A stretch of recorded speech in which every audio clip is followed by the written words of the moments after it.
மக்கள் சமூக நீதி பேரவை சமூக நல்லிணக்க பாதுகாப்பு குழு சார்பாக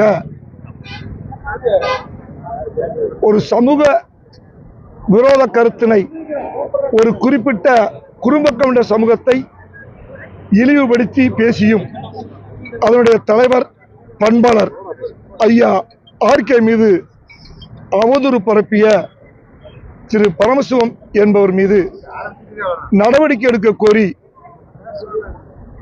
அந்த பாதிக்கப்பட்ட மக்கள் தமிழகம் எங்கும் பரமசிவத்தின் மீது புகார் கொடுக்கப்பட்டது.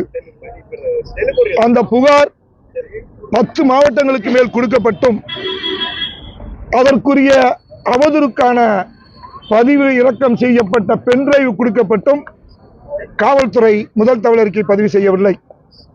இது தொடர்பாக உயர் அதிகாரிகளை பார்த்தும் நடவடிக்கை எடுக்காத நிலையில் எங்கள் கூட்டமைப்பு சார்பாக பாதிக்கப்பட்ட மக்களான குருமர் சங்க தலைவர்களை எல்லாம் ஒன்றிணைத்து இன்றைய தேதியில் தமிழக அரசை எங்களுடைய கோரிக்கையினை நிறைவேற்றுவதற்காக இந்த ஆர்ப்பாட்டத்தை நிகழ்த்தி கொண்டிருக்கின்றோம். எங்களுடைய கோரிக்கையானது ஒன்று, குறும்பகவுண்டர் சமூகத்தை இழிவுபடுத்தியும் சமுதாய தலைவர் ஆர்கே மீது அவதூறு பரப்பிய திரு பரமசிவத்தின் மீது குற்ற வழக்கு பதிவு செய்து அவர் கைது செய்யப்பட வேண்டும்.